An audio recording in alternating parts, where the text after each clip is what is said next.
We got a lot of people zooming in today, so welcome.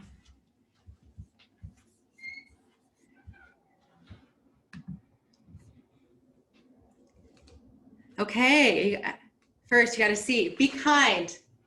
Welcome to our pre-election webinar. I am Julia Carlson. I am the CEO and founder here at Financial Freedom Wealth Management Group. And we are going to attack this subject today and talk about all things financial planning around this upcoming election. So what I'm going to do here is I'm going to share my screen. So in the chat, you will be able to either ask questions. There's a Q&A function inside the Zoom webinar, as well as a chat function. So I will be trying to keep an eye on both of those for any questions. Our goal today is to provide education, present some ideas, cover some strategies to consider in your own financial plan. And here at Financial Freedom Wealth Management Group, we believe in education, and we believe that is what leads people to making informed decisions with their finances. So again, as we go through this webinar today, please feel free to participate. There's no stupid questions, no silly questions, and chances are if you have this question, then someone else is going to have that question. So go ahead and be brave and put it in the chat. You are able to just send me directly a message, or you could send it out to everyone as well. So I see my chat is over here. So I want to see if I can see chats. Let me know. And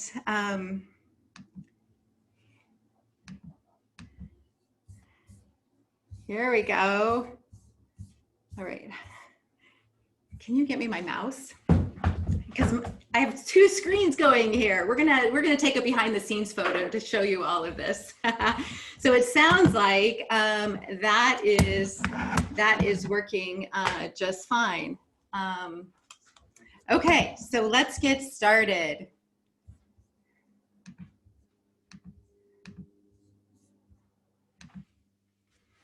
Okay, so we are going to go into a little bit of introductions here, and we're going to then launch into the 2020 election talk, reviewing the planning and tax strategies.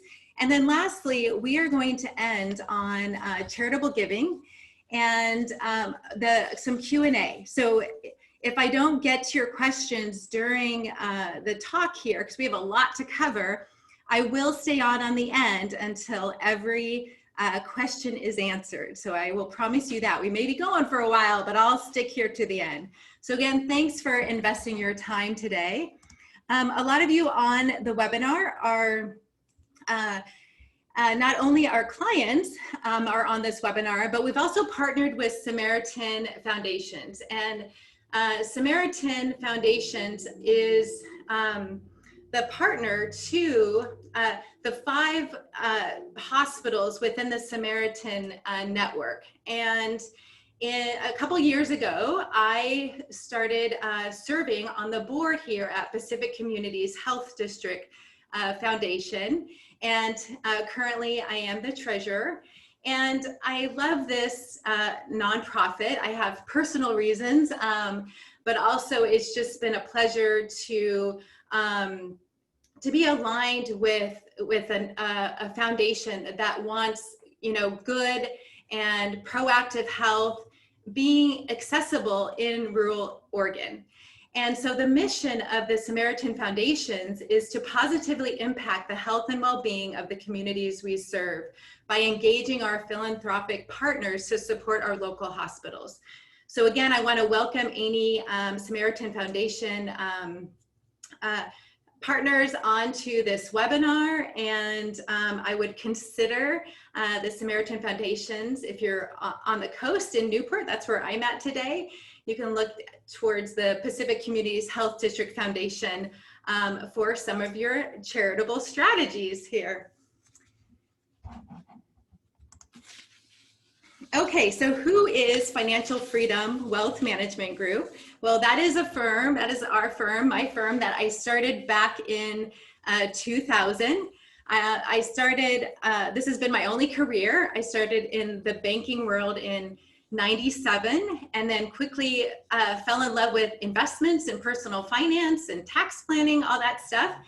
And in 2000, left the bank and started what is now Financial Freedom Wealth Management Group. We are an independent wealth management firm, and we offer customized planning solutions to individuals, families, and businesses. Here is a picture of all of our amazing team members. So we've grown from 1 to 15 and growing now 20 years later. And they're not all in our Newport office. I'll talk about that in a second. We're spread out all over Oregon and Southwest Washington. In working with us, we believe strongly in our core values, which are treat all people with respect, never compromise our integrity, delight our clients, and then we really embrace a team culture here at Financial Freedom Wealth Management Group. And our commitment is to care deeply about you and your financial life. So again, a little bit about our firm. We are able to serve clients across the country. We currently serve clients in 30 states. We have 5 wealth advisors and 10 support staff. We are supported by LPL Financial, and we have 6 physical locations. So in Oregon there, you can see those listed, as well as Southwest Washington. All right, so let's dig into this exciting topic. All right, so first, I think we can all agree that 2020 has been a very highly emotional year. I mean, what a year for the books. And I also think that we are writing history in 2020. So if we look back to the beginning of the year, would you believe it if someone told you 2020 all of this stuff would happen in 2020? A world pandemic, a recession, and the end to a very long, strong bull market, but then the quickest, it will probably be the shortest and quickest recession of history. The Olympics were postponed. Here in the top right, Kobe and his daughter with a tragic helicopter crash. The whole social and civil unrest, the amount of passion that's coming out of the Black Lives Matter movement. Here on the West Coast, I mean, we experienced wildfires. It's still happening, and it was a lot closer to home than I think it's ever been. There's a lot of shocking things that are happening in our system. And on top of all of this, we have to deal with both traditional media as well as social media that has magnified and given platform to these voices of fear and emotions and feelings. And it is for sure a year that we will never forget. I just keep saying, just last week, the president has COVID. Like, you just can't make this stuff up.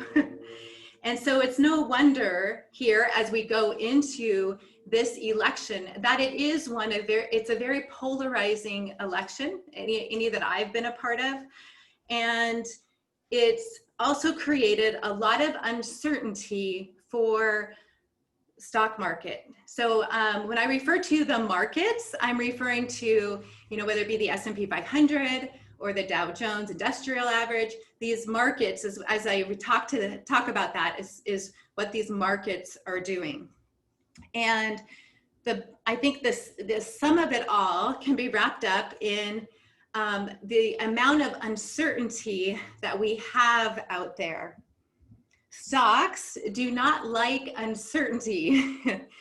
And uncertainty creates volatility. We've seen this in the last 4 trading days, right? On Friday, Trump came out and said he has COVID, and the market, was that Thursday? Anyhow, the market reacted negatively. By Monday, he's feeling better. He's going home. Now the market went up.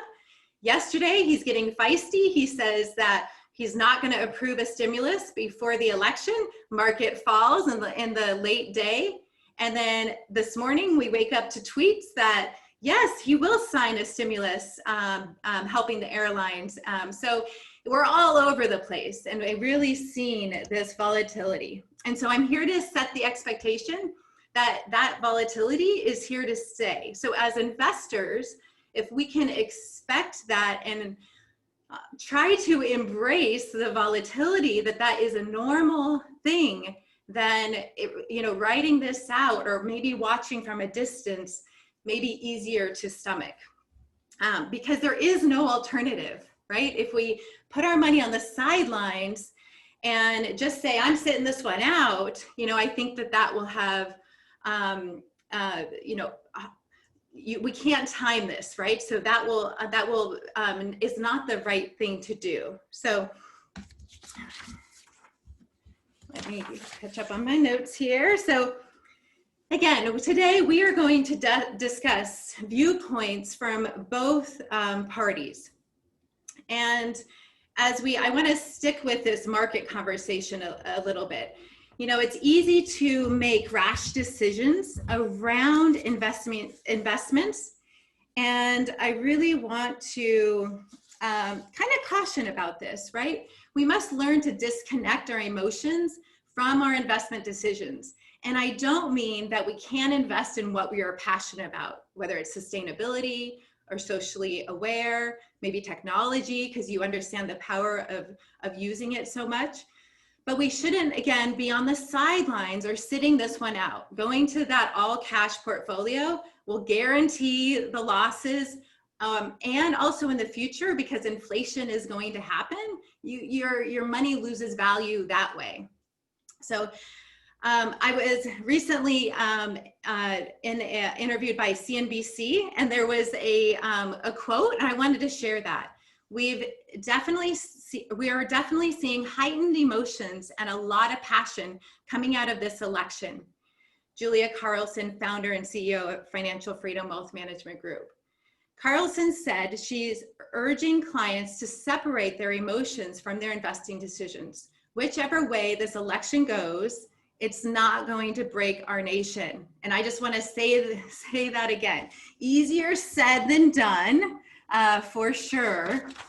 But if you're like most investors, you're kind of already anticipating or guessing what the outcome of this year, what we're going to see, and also how it will impact your investments and money. The vast majority of investors, 93%, believe that the presidential race will affect the stock market, according to a recent study of Hartford Funds. 84% said they expect that it will impact their investing habits. That's a lot. Those are big percentages. So while 45% of investors surveyed said they plan to make changes before the election, 62% indicated that they'll likely make changes 12 months after the election. So, and there is a perception out there that party affiliations of presidents are going to impact market returns much more than what actually has played out in history. Historically, markets have done well both in Republican and Democratic presidencies. So I think we can talk about 3 different scenarios that we see for the markets. So the first one would be President Trump gets reelected and we still have a split Congress. This is status quo, more of the same. That in essence gives markets some certainty, and it will most likely continue with the lower corporate taxes, less regulation for the the huge companies out there. conflicts with China would continue. He has said that yes, stimulus packages will coming, but probably reduced compared to a Democratic wave. So tech, energy, financials continue to do well, and small companies do well continue to do well too. The second scenario would be or we would have a President Biden, and the Congress would be split. The markets like these checks and balances. Markets do well, and more sideways policy, not a lot gets done. And in that survey that I was referencing from Hartford Funds, they have found that interesting, people believe Republican control leads to better market returns. But history has shown us that better performance actually happens in a split Congress, and where that is divided. And so that could also be a good thing for markets. And then lastly, the scenario of a blue wave or a Democratic wave. So in this, I would say there's a potential for, that's something completely new to us. So uncertainty, which again, the market will behave more volatile to that in the short term. But then we can, as we get back on our feet, there's different things that will emerge as winners. So maybe sustainability investments. China is going to do better. There's most likely a bigger stimulus bill that is passed, which creates more stimulus into our system, which it drives the economy, it drives stocks. And then probably tech companies, those big companies could dip in the face of more regulation out there. So these are kind of like what we see as top scenarios. So I want to say the top takeaways here around the markets. This is a segment we're going to talk about the markets. While it may be tempting to make bold moves in anticipation of a political shakeup on November 3rd, we believe here at Financial Freedom Wealth Management Group that you still need to take that long-term approach to your goals. Moves that you may want to consider right now is to make sure that you are rebalanced to the appropriate risk tolerance that is good for you individually. And then you want to ensure that your investments are aligned with that tolerance level and belief. And now that the market has made this large comeback, now is the time to be doing that. In our clients' portfolios that are in retirement, we did this a good month ago, I believe. And so we have already rebalanced, which when you do that, you're taking from investments that have done well and rebalancing and buying low those investments that are underperforming. So it's just a good thing to realign to make sure you're not too aggressive. All right, so let's kind of transition here into talking about taxes. So I want to first take a look back in history. The tax code is something that is very hard to understand.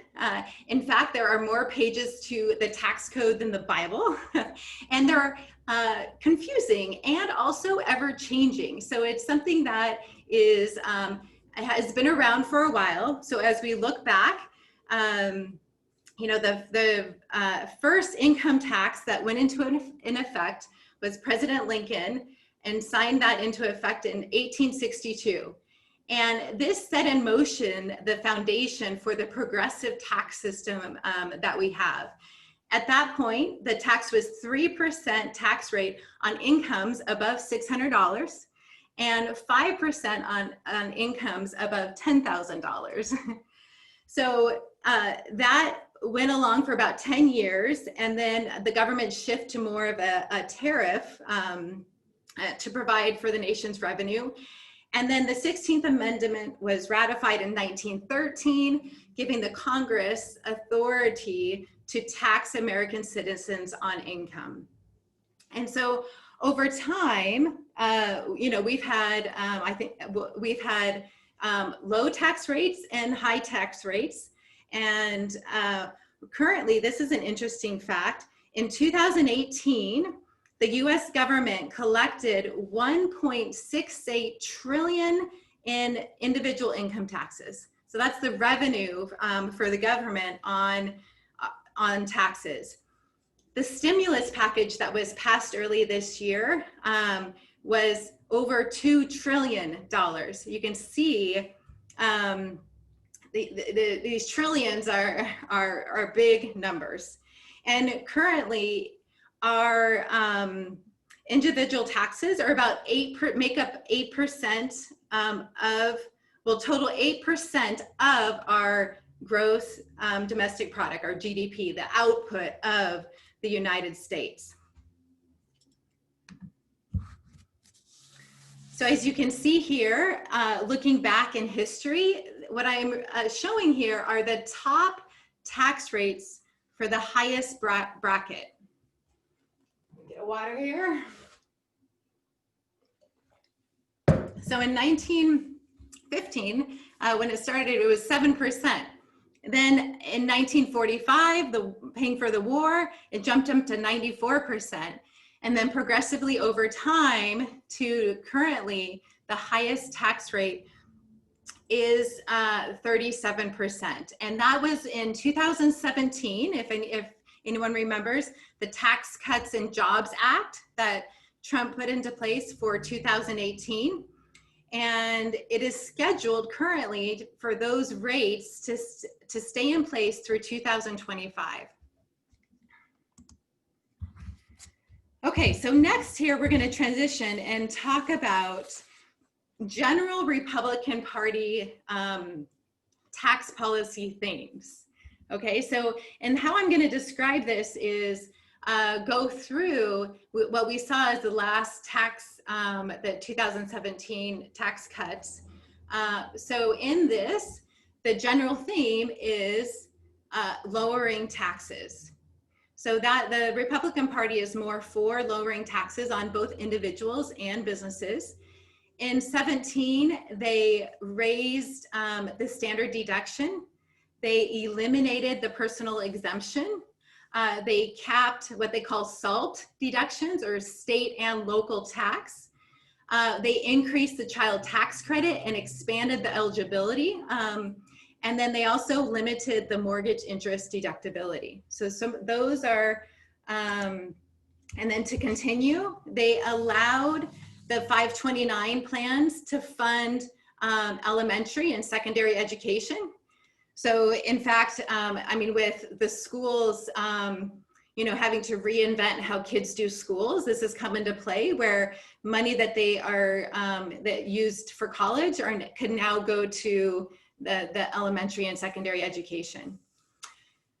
They also eliminated the ability to reverse a Roth IRA conversion. And so, which pretty much says, if I do a Roth conversion, I can't go and change my mind. So it's irrevocable. I'm going to talk more about Roth conversions a little later in this presentation.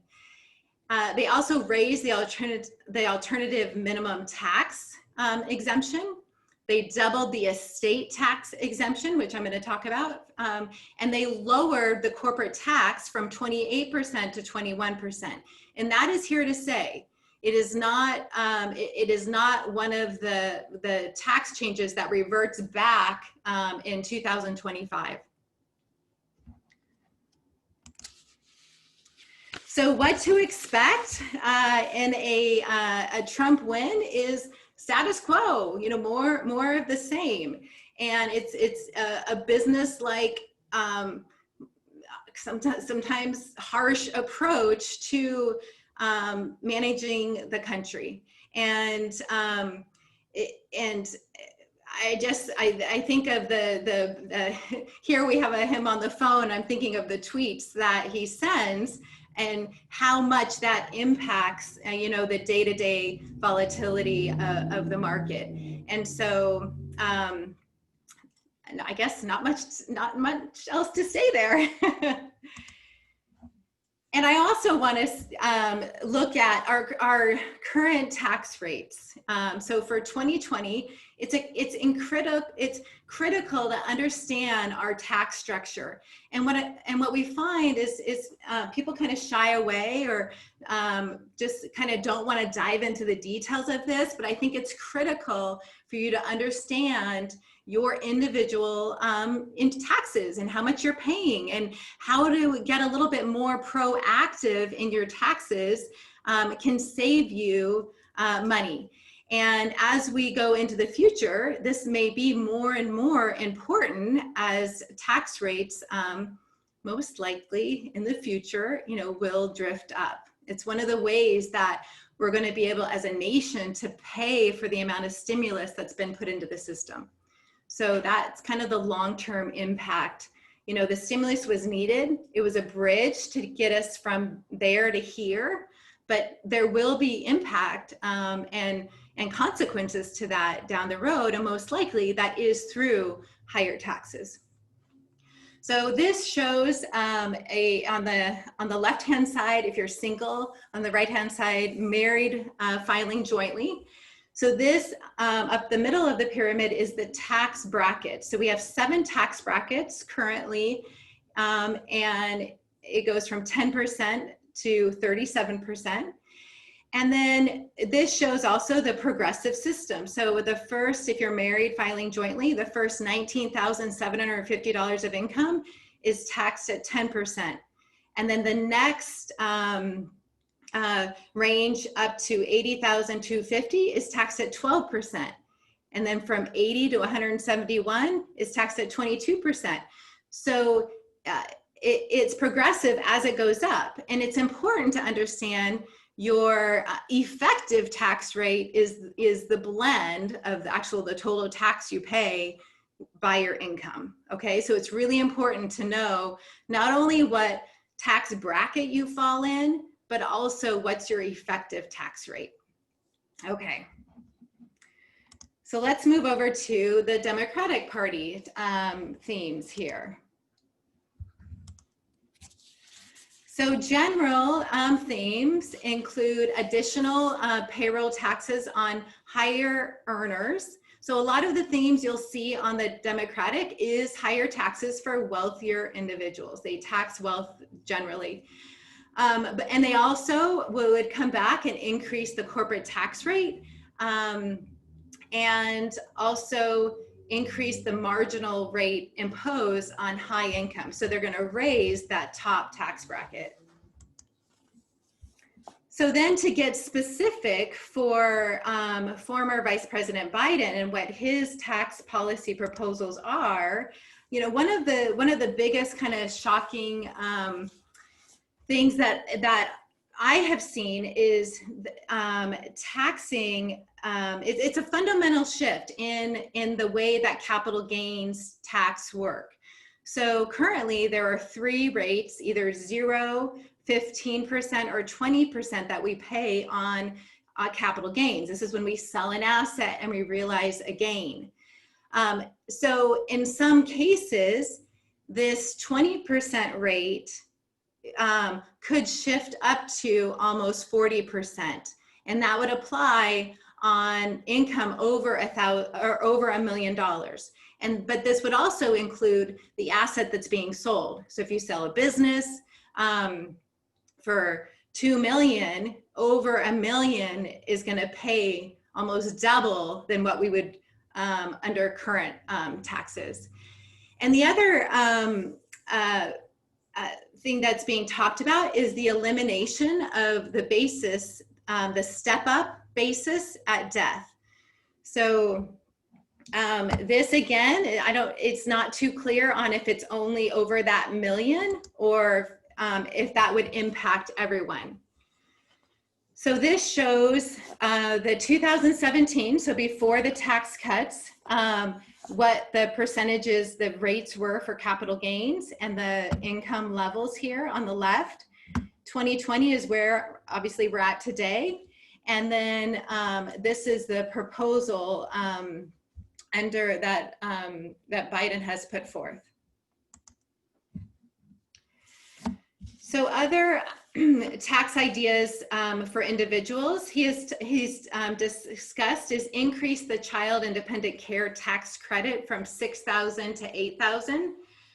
Expand, that's the Affordable Care Act premium credit. So families with lower income can get more subsidy for the health insurance premiums. New renewable energy tax credit. So again, back to this sustainability theme, and that will be part of this. First-time home buyers tax credit, renters credit for those who are housing cost burdened, and then expanding retirement savings credit for lower income families. And here is the proposal for higher income earners on their Social Security tax. So currently, Social Security tax is 12.4%, from 0 to 137,700. And then after that, you would not pay additional Social Security tax.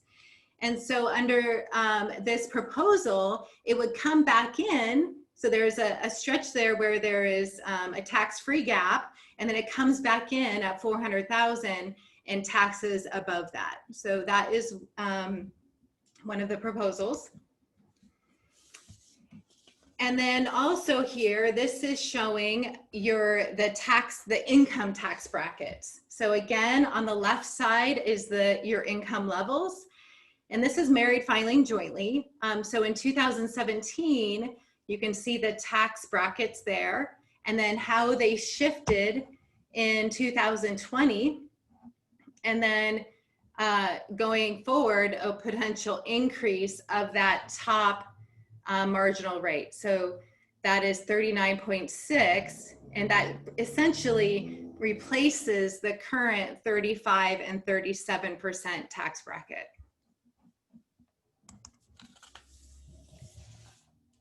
Okay, so to kind of circle back on the step up, because I think it's important to understand how big this could be, because we have worked with over 1,000 families here at Financial Freedom Wealth Management Group, and it's very common that there are legacy assets within clients' portfolios.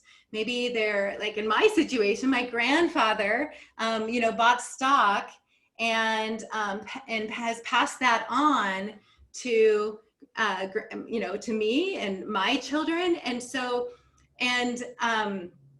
when someone passes away, currently you get stepped up in that cost basis. So let's say my grandfather bought the stock at $7 a share, and when he died, it was $100 a share.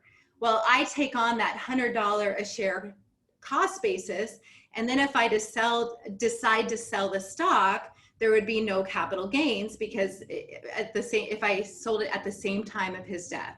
So does that make sense? I want to hear some yeses. We'll wake you up. Yeah, use the chat feature.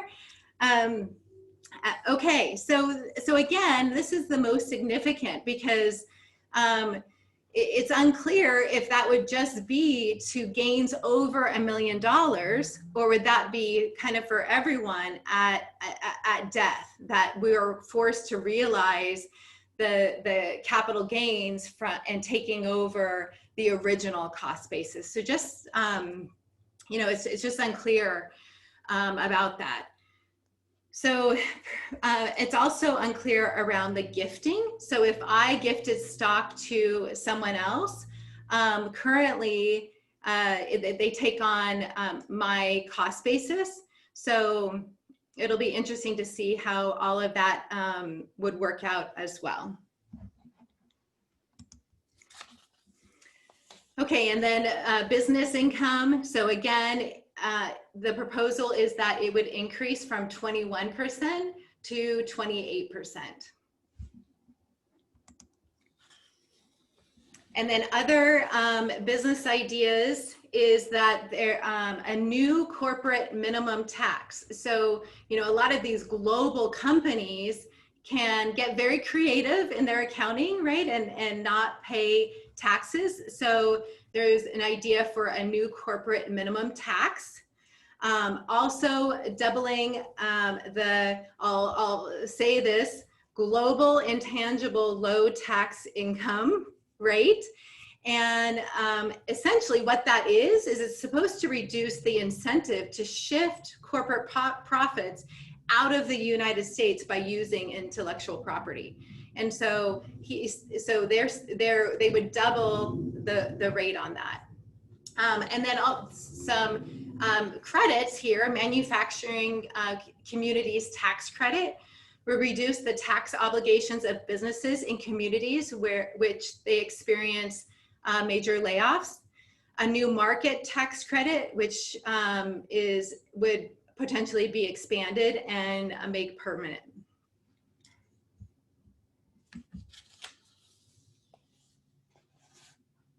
So I think to kind of bring all this together and think about kind of takeaways, I would say these would be strategies to consider in a blue wave. So I think in the scenario that we presented where Biden is president and there's still a split Congress, it would be pretty tough to get a lot of these initiatives and even some of these initiatives passed.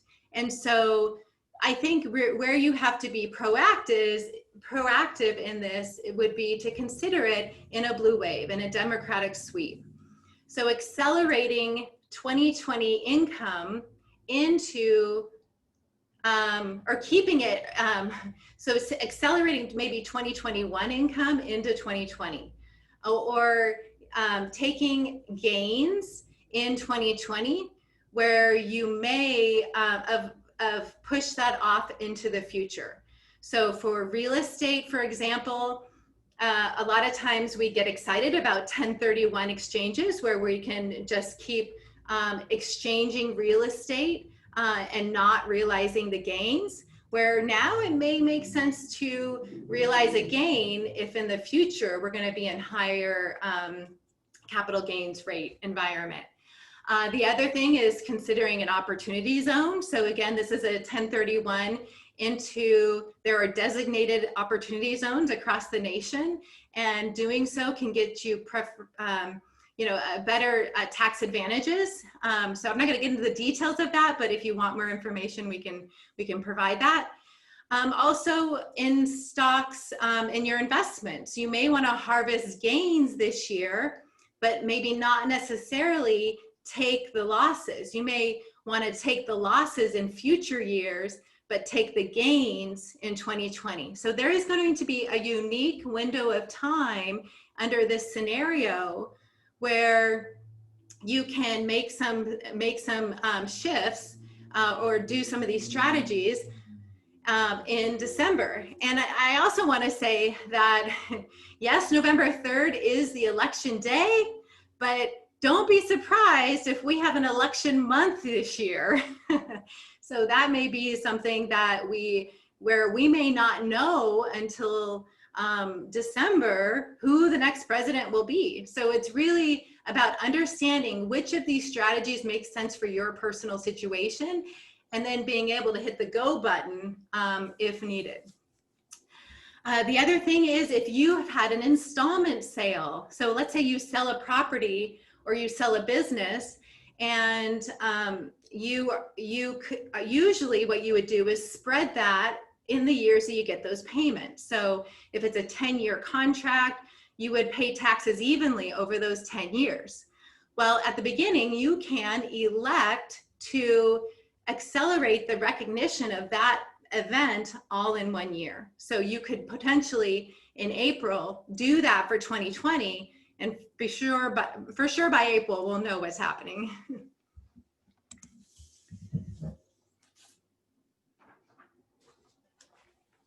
Okay, so let's talk about tax brackets, efficiency here. And so this is kind of a confusing chart, but I want to just kind of break it down. So a capital losses, so this would be maybe, let's say a stock that you bought and you sold in March because you were so worried about the stock market, right? Maybe you took a loss there. That would be a capital loss. And if it was less than a year, it would be a short-term loss. If you had held that investment for longer than a year, it'd be a long-term loss, okay? So when you are harvesting, which just means harvesting, you take losses on some and you realize the gains. So maybe you bought in March, and since March, we've had this incredible run up in the market. And now you're like, wow, you know, let's rebalance, let's take some of those profits. And so that would be a short-term gain if you bought it in March and sold it now. Whereas a long-term gain would be you've owned it forever and you sold it, you know, longer than a year. Okay, so what's ineffective is we can't offset a long-term gain with a short-term loss. It doesn't work. Okay, we can only capture up to $3,000 of capital loss against our ordinary income. So if you have a greater capital loss than $3,000, it just carries forward on your tax return until you've used up $3,000 a year, used it up. So, but what is incredibly effective is if you match a short-term gain against a long-term loss. That's effective. And then the other parts are just neutral. It's just gonna, it's gonna wipe each other out, but it's not gonna gain you saving money on taxes. And that's what it does in that long-term loss offset by short-term gain. And I just wanna also caution about if you sell an investment and then repurchase it, or what's considered a substantially similar security within 30 days of the sale, you may be subject to the wash sale rule, which just disallows taking that loss. So you want to make sure that you're doing, not selling a stock one day, realizing the loss, and then buying it back the next. That does not work. They'll catch you on that. Okay, so as we've wrap up this tax planning tips, the tax planning ideas and the scenarios and going through all that, what are some takeaways? What are some tips? So number one, consider Roth conversions for 2020. And I'll talk a little bit about this because I think it's incredibly important. 2020 has just been that year where there's a lot of different things are happening. So for instance, if your employment was affected by COVID and you don't have your normal income and you're going to be in a lower tax bracket and you have traditional IRAs or 401ks or 403bs, you can convert that tax deferred money and move it into whether all, or most likely it makes sense to do a portion because you still have to pay taxes on that, but you can convert that over to a Roth IRA. And what happens is when you convert it, you pay taxes on the amount that you convert. So if I convert $10,000 from a traditional IRA to a Roth IRA, then $10,000 is going to be showing up on my 2020 tax return as additional income, okay? And I have to be able to pay taxes on that. So if you do a Roth conversion, it's always best if you have money outside of that Roth account to pay the taxes. But if you're going to be in a 10 or 12% tax bracket this year, and we know that those tax rates are going up in 2025, then it can make some good sense to fill up your tax bracket and do those conversions. That's something that we're looking at the opportunity of that for our clients. And it's really, I cautionally talk about this because it's really important to know how much money you're going to be paying in taxes. So work with a professional and really understand this before you hit the trigger, because part of those changes that we had, we can't go back. There's no redos. So once you do this, you're doing it for good. Another thing, a part of CARES Act for 2020, they waived required minimum distributions, or we refer to them as RMDs. And so if you're not taking your required minimum distribution, it can make room for some more of these other strategies. So maybe it is realizing a gain on a non-retirement investment, or selling investment real estate. You know, there could be a lot of different things you could look at, or simply keep taking the required minimum distribution. And if you're not in a higher income bracket, and you know, whether you just set it aside, put it in a tax efficient non-retirement account that can grow in a tax efficient way, but outside that retirement account. If you're a ways off from retirement, keep funding your retirement accounts. Now, it can be scary when the stock markets are as volatile as they are. But if we look back, even in 2020, and I showed you a chart that looks like a V, right? You know, would we be confident investing at the market lows in March with what we know today, right? And so we never know what the future holds, right? I think this we've seen that. But as you are in that accumulation mode and saving for retirement, the most important part is that you keep funding those retirement accounts. Don't stop because the markets are getting crazy. By investing regularly and putting the money to work, you're buying more shares when the market's low. And you can see the appreciation of that, just like we've seen this year as the market comes back, and it will continue to ebb and flow like that. That's what's to be expected with the market.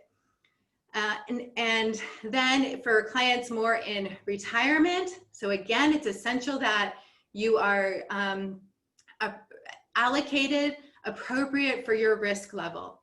And so in retirement, you're not going to have probably all of your assets in stock investments. We need that to be balanced to create more of an even ride for you with this volatility happening. And then also be proactive in your taxes. Know what you can do to reduce your taxes. And the funding your retirement accounts go hand in hand with having that proactive plan for taxes. There are a lot of investment vehicles that we have access to, you know, that can help you get in lower tax brackets. So I just urge you to really, you know, look at your tax return. That's something that we do with our clients, that we want to help them understand their tax situation. Okay, so let's transition here to trusts and estates, because there's some things to think about in relation to this. Okay, I apologize for the lingo here, but GST is generation skipping tax. So again, in 2017, when the Tax Cut Jobs Act was put into place, it essentially doubled our exclusion amount. And so it went from 5 million that we each have to 10 million. And what that means is we all have an exclusion amount, every individual. And it means if I die, I can have 5 million then. Currently it's over 11 million. I think it's, I can't remember the exact number, 11.5 million that I can die with. And my heirs, my kids, my beneficiaries would not be paying federal tax on that amount. And the other thing that happened is the portability, which just means between you and a partner, a spouse, that portability was made permanent.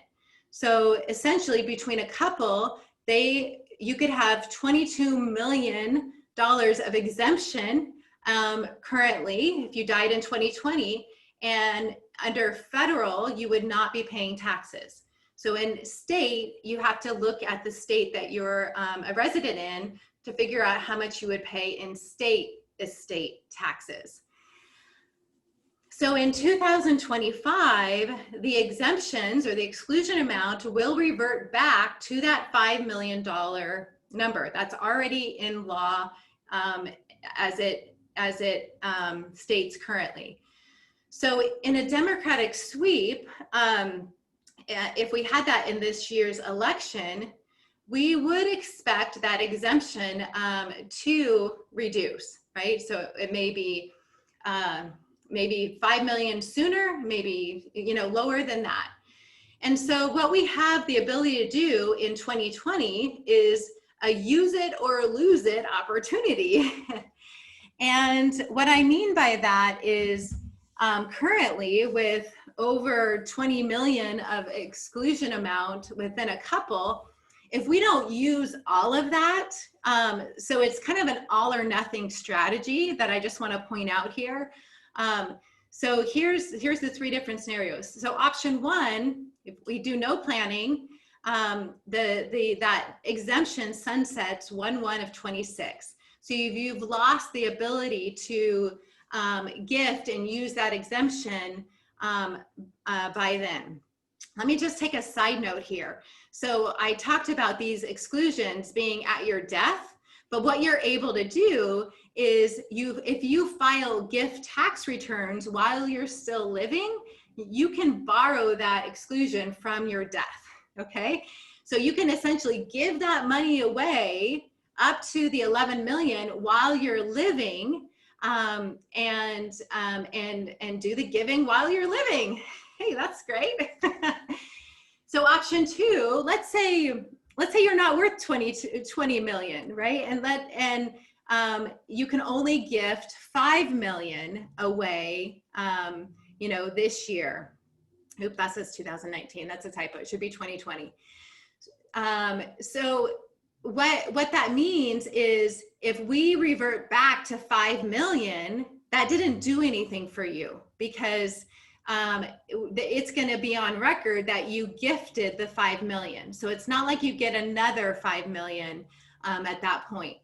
And then the option three, which is where if you are, a very high net worth individual, and you could gift 10 million into a trust, a charitable trust. There's lots of different things you could do here. But that is what's going to use up, because your exemption then would be down to zero. You'd use up what's available. And so you're not going to lose out on the amount that you're not using. Okay, so I hope that made sense. Please put it in the chat if you have any clarifying questions about that. And then let's continue on into talking about charitable giving.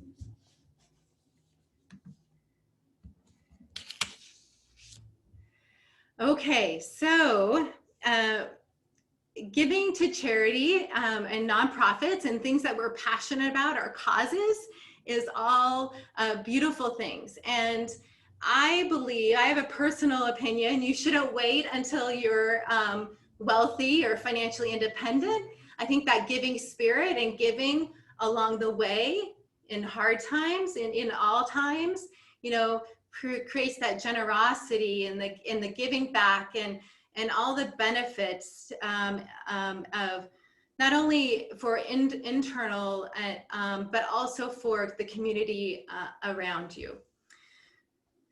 So one tax efficient way for giving to charity is by doing so by donating appreciated assets. So this could be stocks that you have a very low cost basis and it's gone up quite a bit.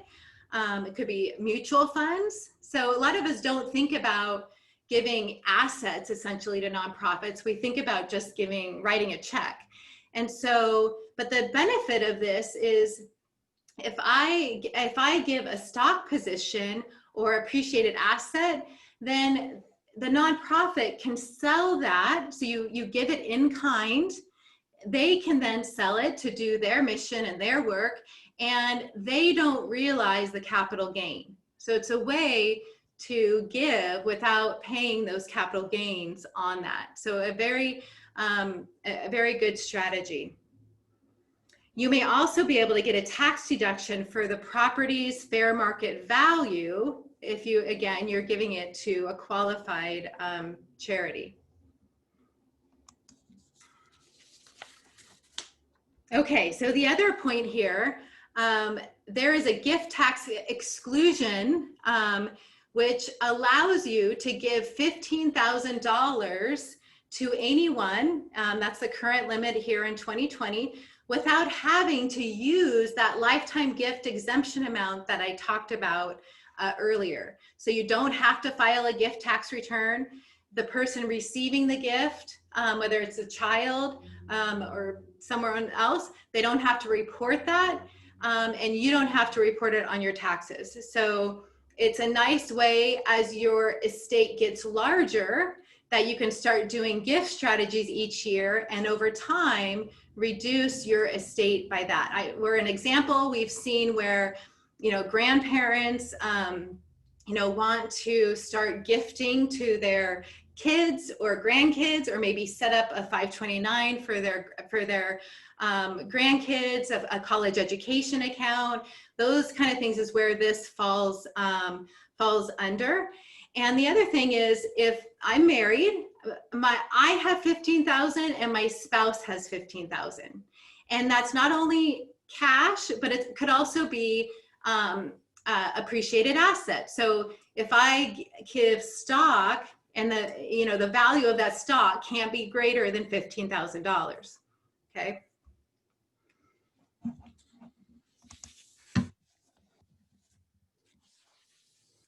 Okay, so here a special, what's important for 2020, under the CARES Act, it allows for charitable contributions of cash up to 100% of your adjusted gross income. So that is something special that is just in act for 2020. The other interesting thing that the CARES Act allows for is an additional, what we call above the line deduction for charitable gifts made in cash up to $300. So a lot of us don't itemize on our taxes anymore because of the increase in the standard deduction. So we don't technically get tax deductions for those charitable contributions. So this is, I think, just a little incentive of, if you do give $300 cash to a nonprofit, that you will not be, or that you will be able to take that as a deduction above, on the top of your income, which is a good thing. So again, that's special for the CARES Act. And then also something that is important, and I think a great strategy that is really win-win in supporting the charitable organizations that we love and avoiding paying taxes, is to do what's called a qualified charitable distribution. So this is available at age 70 and a half, which was the old required minimum distribution age. It's no longer that, it's currently 72. And you can do up to 100,000 out of your IRA. And what happens, it counts towards your required minimum distribution requirement. So it satisfies that requirement, but it doesn't show up on your 1040. It's not showing up inside your adjusted gross income. So essentially it's going straight from your IRA account directly to the charity. I know for our clients that do this regularly, we actually do they have a checkbook for their IRA that they can write whether it be tithing or gifts to their favorite local nonprofits. They just write the check and gets sent directly to that nonprofit. And it can lower your overall tax liability. So pretty good. Also, in regards to this, in 2020, under the CARES Act, an individual can elect to deduct 100% of their AGI for cash charitable contributions. We discussed that. But the importance of that is it effectively affords individuals, if you're over 59 and a half, it benefits similar to these qualified charitable distributions. So you can take the cash distribution from your IRA. So if you're 59 and a half to 70 and a half, you could take up to 100,000 of that. Why, you know what? I don't think you'd be subject to that 100,000 at that point, because you're doing it this way. So yeah, there's no limit there. You can take whatever you want from that IRA, and then you can deduct 100%. So you could give that then to your favorite charity of choice. And that would be a tax deduction for you. So you would itemize, obviously, in that situation. So pretty powerful way that we can give back to the communities and a foundation like Samaritan that just do wonderful things and keeping us all healthy, which is critical, as we've seen in 2020 here. Okay, another popular charitable idea is what's called a donor advised fund. So what that is it is an account that you set up as the donor, and when you make that gift into the donor advised fund, you are saying goodbye to those assets, right? It's like you're giving it away at that point, but you're not giving it to the end nonprofit. You're developing more of a fund that then, as you go in life, you can decide year to year how to give to the organizations of your choice. So where we've seen this is maybe in a tax year that you have a pretty big taxable event. Maybe you sell a business, maybe you sell property, sell stock, you realize a big gain. So what you can do then is take a portion of that gain and put it into a donor advised fund. Or you could put stock or appreciated assets into this donor advised fund.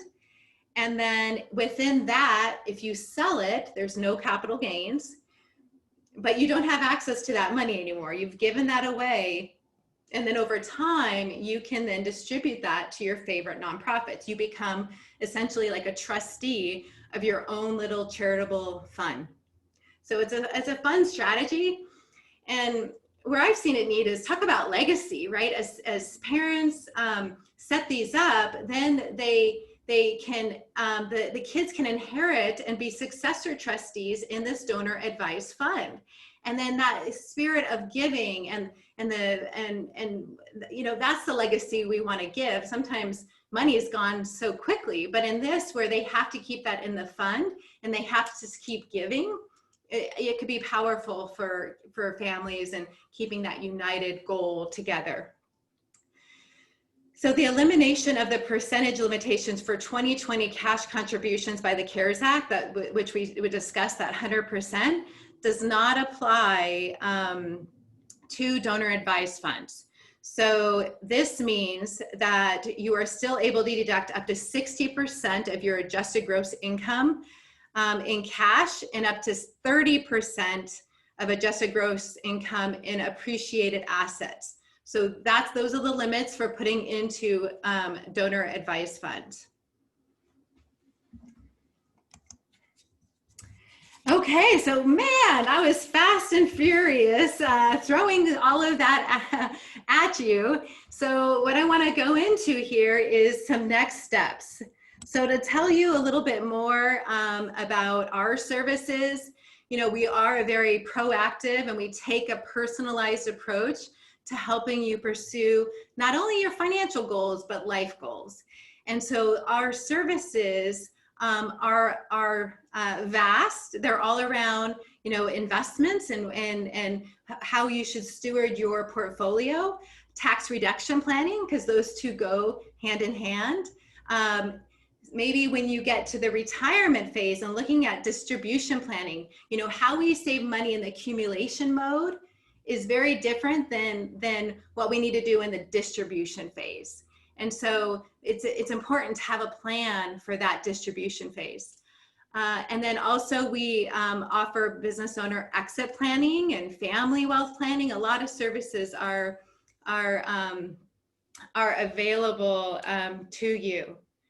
So part of being on this webcast today is we want to offer you a complimentary consultation. Like I said, we talked about a lot of you know, critical changes that may or may not be happening. We talked about you know, understanding your personal tax situation and your personal taxes, and then how to create a proactive plan. And we just find it's incredibly beneficial when people do come and actually sit down with, or sit down in front of a camera now, Zoom, and, you know, go over their scenario, be able to ask questions. And we find people gain great value from that. And so we do want to offer that to everyone on the call.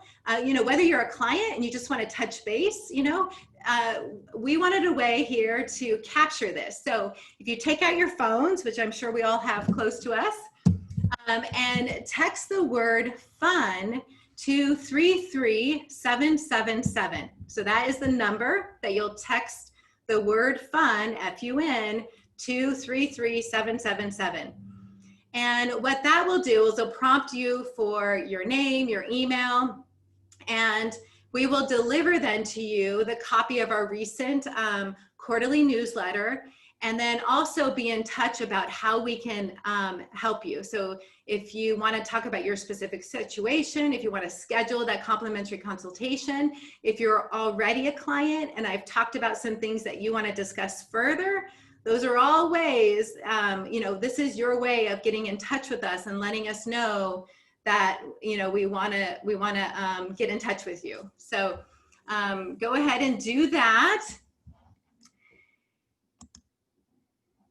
And just some other information here. So our broker dealer is LPL Financial. They're the largest independent broker dealer in the United States. So there's some information about that. Here's a whole bunch of fine print. And lastly, you know, thank you for attending. I'm going to open it up now for questions.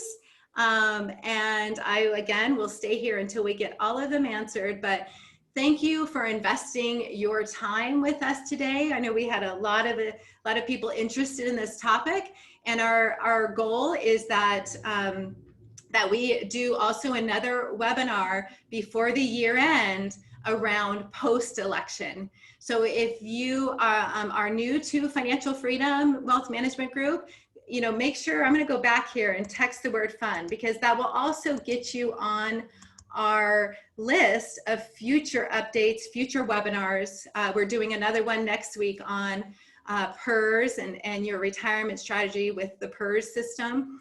So we're constantly bringing education to you. And so, you know, even by texting the word FUN to 33777, that will ensure that you're on those correspondence to get all of those updates. Okay, so I am going to open it up for questions. And if you're leaving us, you know, again, thanks for investing your time.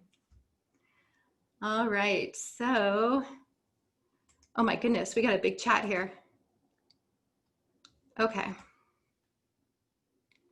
So I'm going to need, Eddie's in the office here. I'm going to have you come over here and help me out with this, because there's 18 comments that, okay, so one I'm going to see with your rebalancing retirement portfolios, did that happen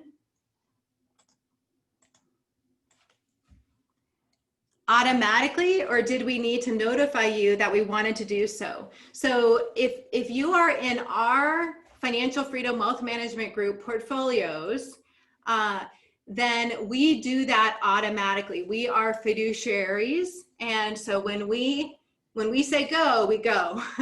And so that answers that question.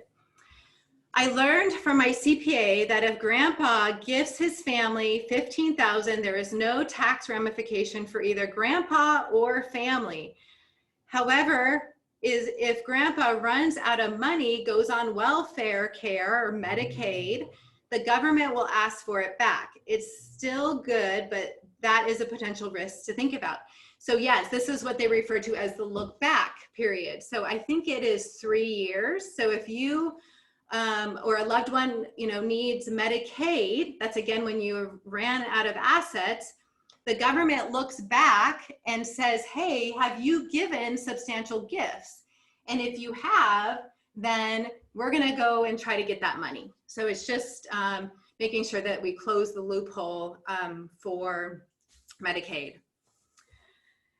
Could we get a copy of the slides? So great question. This recording of this webinar will live on our website, so you will have access to that. And I'm going to have to ask my compliance department if we can put a PDF of the slide decks. That's possible, so maybe. Do you see the return of individual deductions over 10,000 cap under a Biden presidency? So interestingly, he does have a proposal around that, and it's I think it's 28%. We're getting into the weeds now. 28% of the itemized deduction value, which is in some cases reducing that more than our SALT deduction of the 10,000. So it is possible that our itemized deductions will lose more value, especially if you're a higher income earner. So it's progressive. The higher you earn, the more you'll be impacted with that.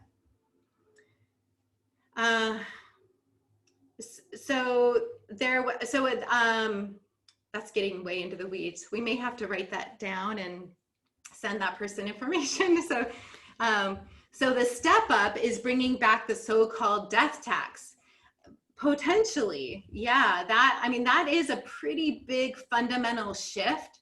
I think that would be hard pressed to get past where the capital gains is realized in that scenario, because essentially if we have 11 million of an exclusion amount, and then our step up is at the date of death in the cost basis, unless it's retirement accounts, there isn't estate tax for most Americans out there. So if this step up, if the step up is going away, that affects all of us, because then we'd have to go back.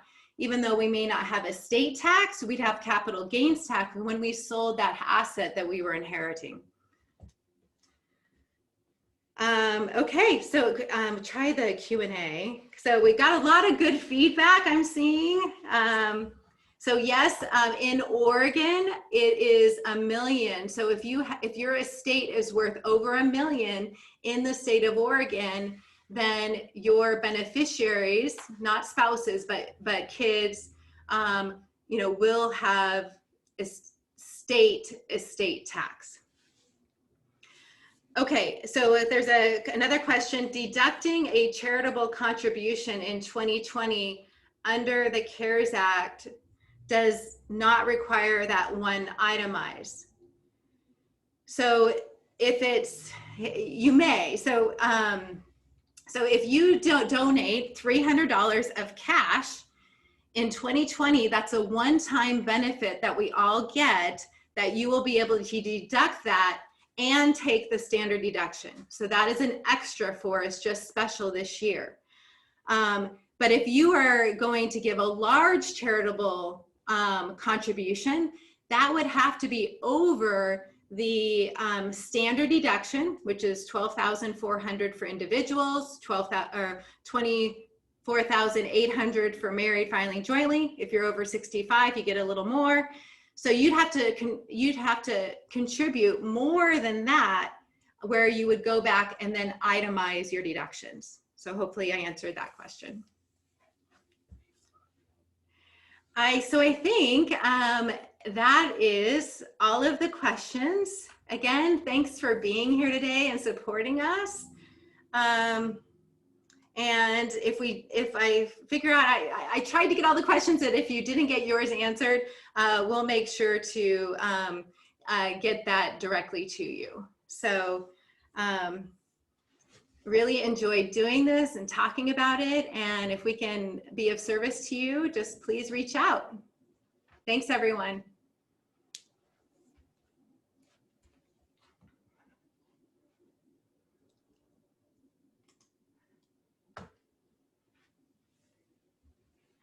You're welcome.